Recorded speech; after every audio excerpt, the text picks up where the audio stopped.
In this torrential rain, and we welcome all our little guests here as well. And we thank you actually because the genesis of this workshop actually comes from all of you.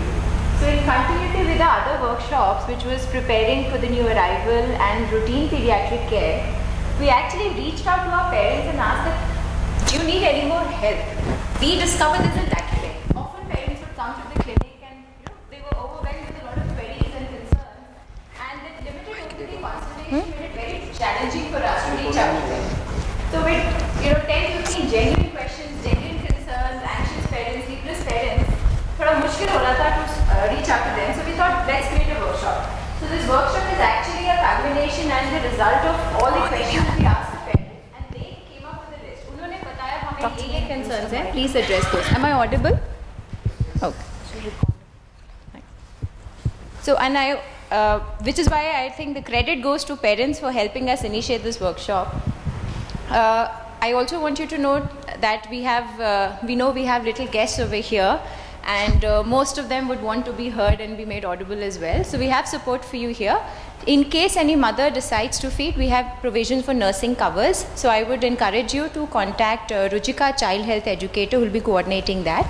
In case you need to change any diapers, we also have a changing station at the back. And in case you need any assistance with the baby and there's a tussle as to who will handle between the spouses, we also have help. So you can please hand over your child there. Right? I will now proceed with the introduction of our team. So given the variety of questions that we had, we realized that the number of people needed more than the pediatrician. So we brought on board our lactation counselor, our child psychologist and dance movement psychotherapist, Rashi, and Ruchika Jain, who is also a dietitian and a child health educator. So as we move throughout, हम 4 topics में बात करेंगे. First, we'll run through the challenges faced during feeding, predominantly breastfeeding. Then we'll move on to introduction of solid foods, complementary feeding. We'll take a little break, and then we'll discuss the psychological needs of a child, and then more queries related to infant care. So I will now like to invite Vandana, our next speaker, who will take it forward on some common concerns and queries on breastfeeding.